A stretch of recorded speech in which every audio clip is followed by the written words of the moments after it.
What is up, friends? It's MB here with the Beat Sessions talking about Demi Lovato's new album. Holy fuck, spelt Fvck, but she did say it was meant to sound like the regular word fuck, even with the misspelling. Anyway, who fucking cares? The album was released today, August 19th, 2022. And as you can see, maybe she is getting the best fuck of her life as she displays herself on the album, strapped in leather on a cross-shaped bed. Maybe she found her way into the Vatican? No, I'm just playing. The album cover is actually pretty cool. I dig the dark elements to it.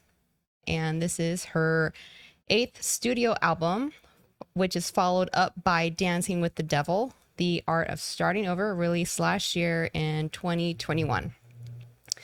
So Lovato's metamorphosis first began on the kid show Barney and Friends, if you guys remember that. Later becoming a Disney Channel star, poor kid, branching off on her own as a punk rocker and exploring many different genres of music throughout her career, such as punk rock, pop rock, dance pop, and R&B.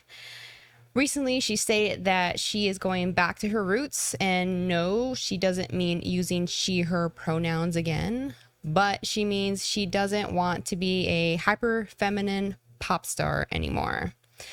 To be honest, I didn't pay much attention to her until I heard she had seen UFOs and was able to work alongside Stephen Greer. And she also does jujitsu. I didn't really pay attention to her after that, actually, too. But she seems like a genuine person to me, especially after seeing her interview with Joe Rogan and more recent interviews as well.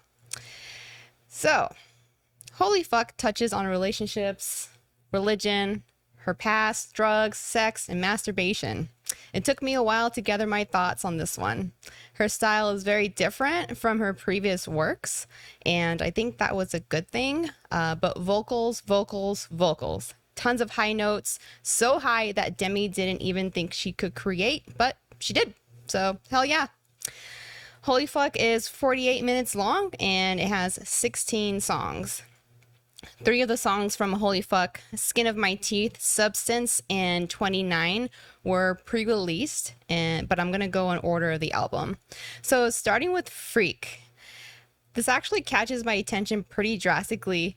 Literally reminded me of Flyleaf right when it started. Then it reminded me a lot of a circus, not in a bad way, really. I was just caught off guard. This song features Youngblood, and they actually go really well together when they were singing. And basically, it's saying she doesn't really care what people think or call her. So it's a strong introduction saying, fuck off, right in the beginning, letting people know she just doesn't give a fuck anymore. So go Demi. Skin of My Teeth starts with Demi leaves rehab again. When is this shit gonna end? Which I translate to her saying she is good on her own. She doesn't need the media echoing every little fucking thing about her. This feels more personal, but some people might think she is just tired of her own shit too, which is possible. The song is very catchy, has a pop rock feel to it, but has a fresh twist and more raw than her previous pop rock work. Substance has a great upbeat feeling to it, and I really actually feel like she's pouring her soul out. Substance wasn't meant to be talking about drugs, but the quality of being important, valid, or significant.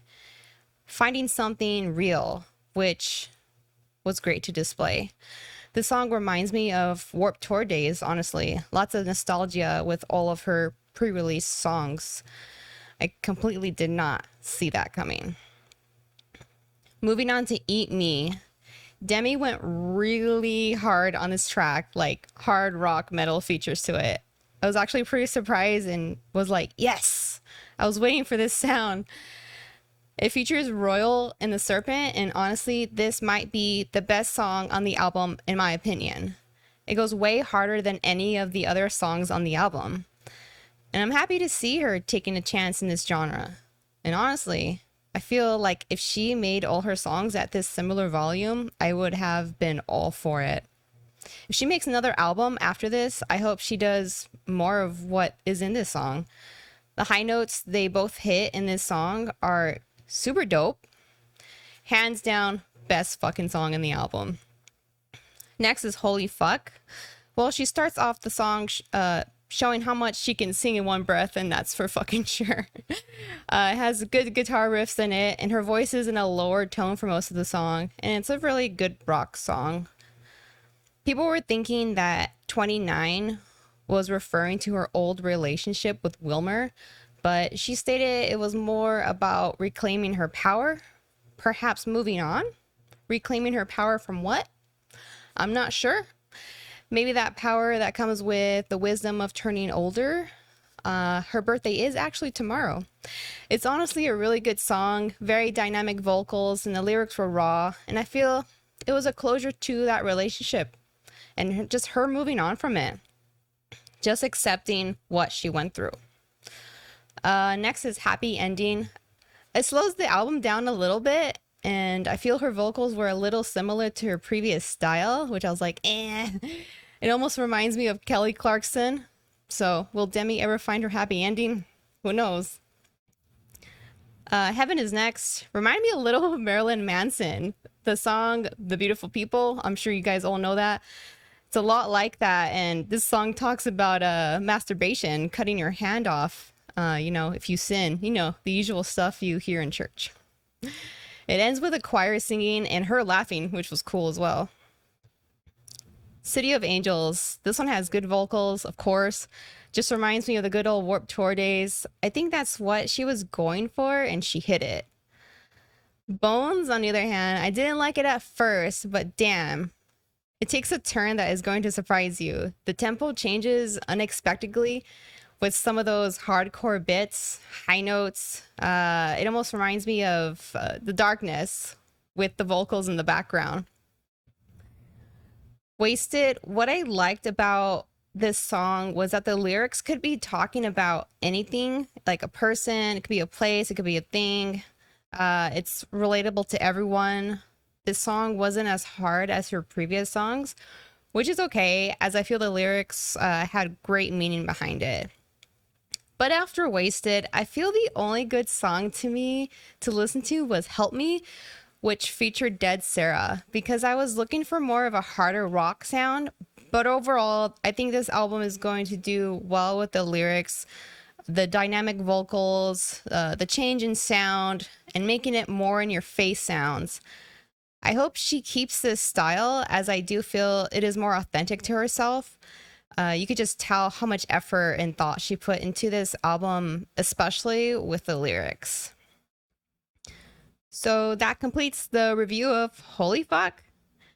And if you were thinking about Vinyl Please or Vinyl Pass, the only reason why I would do Vinyl Please is because her album went harder than her others, and half of the songs have great replay potential. But other than that, eh. So thanks for hanging out with me here on the Beat Sessions, and like, share, subscribe, leave comments. I would love to interact with you all and hear your opinions on this Holy Fuck album. See you later.